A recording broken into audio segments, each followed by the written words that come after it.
Bonjour, je m'appelle Alice Fomen, je suis la directrice générale de SIVA Éducation. SIVA, c'est une entreprise de conception pédagogique.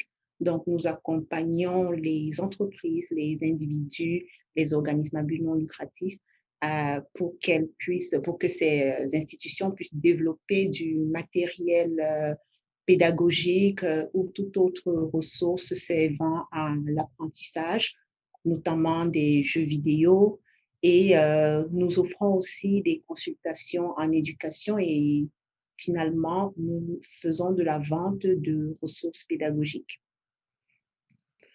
Alors, le projet Action Dialogue, c'est un projet qui a été rédigé dans l'intention d'offrir au grand public de l'Ontario et aussi du Canada des outils pour faire face au racisme systémique, pour sensibiliser principalement les jeunes aux diverses manifestations du racisme, non seulement dans le milieu éducatif, dans le système judiciaire, dans le système de la santé, dans le domaine de la santé, pardon. Et pour parvenir à la construction de ces outils, on a dû passer dans le cadre du projet par la collecte de données et cela s'est fait par l'organisation de groupes de discussion. Donc, des groupes de discussion ont été organisés dans 3 principales régions de la province de l'Ontario et d'autres groupes ont été organisés avec le comité aviseur de ce projet. Le comité aviseur, lui, il est composé de représentants d'organismes qui, d'une manière directe ou indirecte, participent à lutter contre le racisme systémique, soit en accompagnant les nouveaux arrivants, soit en renforçant les compétences des immigrants. Donc, ils offrent une variété de services, mais lorsqu'on se retrouve autour de la table pour parler du projet Action Dialogue, on se demande concrètement quels sont les outils qui, à l'heure actuelle, pourraient mieux aider les membres de la communauté noire, principalement en Ontario, à combattre le racisme. Pour ceux qui auront découvert les outils qui vont être créés dans le cadre du projet Action Dialogue, ce que l'on espère, c'est des personnes plus sensibilisées, des personnes plus préparées à répondre aux éventuelles manifestations du racisme auxquelles elles pourraient faire face au quotidien, comme je l'ai mentionné, que ce soit dans le système éducatif, dans le système judiciaire, dans le système de santé et d'autres secteurs, qu'elles puissent répondre étant éclairées sur ce que ça peut comporter, toutes ces manifestations de racisme et comment elles peuvent se défendre, comment elles peuvent revendiquer, quels sont les réseaux de soutien dont elles disposent pour combattre le racisme systémique. Parce que oui, c'est un projet qui réunit des acteurs et c'est ça qui est la bonne chose. On n'est pas seul. On a divers organismes qui ont bien voulu se joindre au projet pour dire on va apporter notre pierre à la construction de cet édifice et on peut bénéficier donc de ce réseau-là dès maintenant pour combattre le racisme systémique, même s'il est clair que peut-être ce n'est pas le projet Action Dialogue qui viendra éradiquer. On veut lutter pour au moins réduire, au moins éliminer certaines manifestations qui sont encore malheureusement très présentes dans la société. 2 choses principalement m'ont convaincue de participer à ce projet. La première chose, c'est que c'est un projet qui vient me toucher en tant que maman d'enfants noirs, en tant que femme noire qui évolue au Canada, qui doit accompagner des enfants noirs à trouver leur propre identité, qui doit aussi les sensibiliser au fait que ce n'est pas tout rose là dehors. Il faudra avoir des mécanismes plus tard lorsqu'ils feront face au racisme pour pouvoir se défendre, mais aussi pour savoir qu'ils ne sont pas seuls et ils sont arrivés dans une société où il y a déjà certaines luttes qui sont menées pour les protéger, pour réduire et éliminer le racisme dans la société. Et la seconde chose, c'est le fait que j'aime créer. Ceux qui me connaissent savent que j'aime tous les endroits où je peux exercer ma créativité. Et ce projet, c'était le projet par excellence pour exercer ma créativité parce que l'on a regroupé des données qu'il fallait distiller. Donc, cette responsabilité de distiller l'information, c'est moi qui l'avais en tant que conceptrice pédagogique. Et à partir de ces éléments-là, il fallait construire des squelettes de formation, il fallait découper pour créer des petits modules d'apprentissage parce qu'en réalité, quand les gens viennent pour découvrir ce genre d'outils ou pour naviguer cette plateforme, ils n'ont pas, généralement, on n'a pas une grande capacité d'attention, surtout de nos jours, on le sait, avec le trop plein d'informations qui nous parvient au quotidien. Alors, on voulait découper les informations de telle façon qu'elles soient faciles à accéder, puis qu'elles soient digestes. Donc, on a procédé par le micro-apprentissage et moi, j'ai aimé tout le long. J'aime encore parce que je suis en plein dedans. Ce n'est pas terminé. La plateforme est en cours de développement, donc les contenus sont en train d'être créés. Mais j'aime ce processus-là. J'aime le fait qu'on peut aller des idées à l'état brut à finalement avoir une formation complète, des outils de sensibilisation qui seront présentés sur le site de Point Ancrage Jeunesse et pourquoi pas sur le site d'autres organismes communautaires qui voudraient bien soutenir cette cause.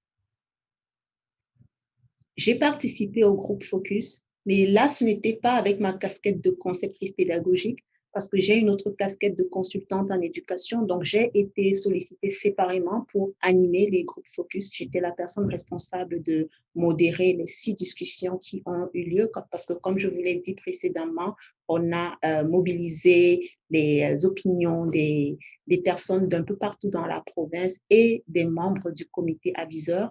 Donc, c'est cette responsabilité-là que j'avais de modérer les discussions et finalement de fournir des rapports qui présentaient les idées essentielles présentées durant les groupes de discussion. J'ai beaucoup aimé ma participation au groupe Focus parce que j'ai pu écouter de nombreux avis, parfois surprenants pour moi, parfois qui étaient sans surprise, mais le fait est que de nombreuses personnes ont encore beaucoup à dire sur le racisme systémique au Canada. Et la bonne chose, c'est qu'on avait des jeunes qui étaient prêts à partager leurs expériences, mais à aller au-delà et à proposer des pistes de solutions. Alors pour moi, ce sont eux les futurs bâtisseurs du Canada. C'était bien de les entendre émettre leurs opinions sur qu'est-ce qu'on pourrait faire pour éliminer le racisme systémique. Pour moi, le racisme systémique, c'est un racisme qui est construit par le système. C'est un racisme qui est entretenu par le système, donc nos institutions, celles-là même qui sont supposées nous protéger et dont nous sommes supposés respecter les décisions. Mais on se rend compte que certaines de ces décisions sont prises en défaveur de certaines personnes, de certaines couches de la population, parce qu'elles sont noires ou parce qu'elles sont de minorités visibles. Et pour moi, c'est comme ça que je résumerais le racisme systémique.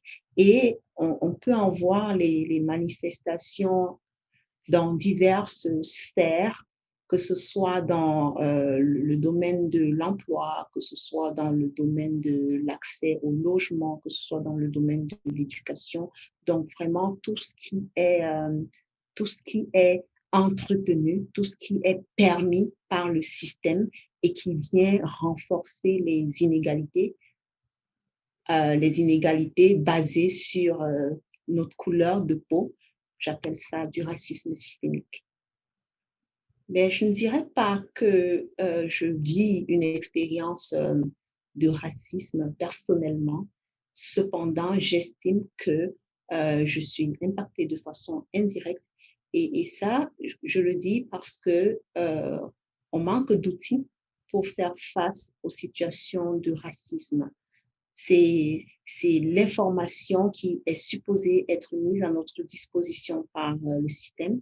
Je vais prendre un exemple sur les statistiques qui ont été rendues publiques sur les arrestations de la police de Toronto et des arrestations au sein desquelles on pouvait voir une grande proportion de profilage racial. Alors moi, je me demande en tant que maman d'un adolescent noir, comment est-ce que le système s'attend à ce que je protège mon enfant. Et parfois, on est démunis face à cette question parce que justement, il y a ce petit manque de confiance-là. C'est pour ça que je dis indirectement impacté, oui, par le racisme, mais personnellement, je ne pense pas avoir été réellement victime de racisme. Pour conclure, j'aimerais vraiment encourager, parce que le projet Action Dialogue, il est en cours, il n'est pas achevé. La mobilisation autour de ce projet, elle est intéressante pour tout le monde et à plus d'un titre parce que la question du racisme, elle est encore très actuelle dans notre société. Et pour moi, c'est une très bonne cause. C'est avec beaucoup de plaisir que je me suis engagée dans le projet Action Dialogue et j'inviterai ceux qui suivent ce projet, ceux qui veulent en apprendre plus, de rester en contact avec l'organisme Point Ancrage Jeunesse, qui est le principal initiateur de ce projet, et aussi d'être à l'affût des informations liées à la publication de la plateforme que l'on est en train de préparer, sur laquelle, en fait, j'ai beaucoup de plaisir à travailler depuis quelques mois. Donc, on espère que le contenu vous plaira. On espère que vous saurez l'exploiter pour sensibiliser aussi autour de vous, parce que cela ne s'arrête pas qu'à vous. Lorsque vous aurez découvert le contenu, soyez prompte à le partager et même à donner des rétroactions constructives à l'équipe de Point Ancrage Jeunesse, parce que ce projet est certainement l'un de plusieurs projets qui vont être mis sur pied dans le futur pour réduire et éliminer le racisme systémique. Merci.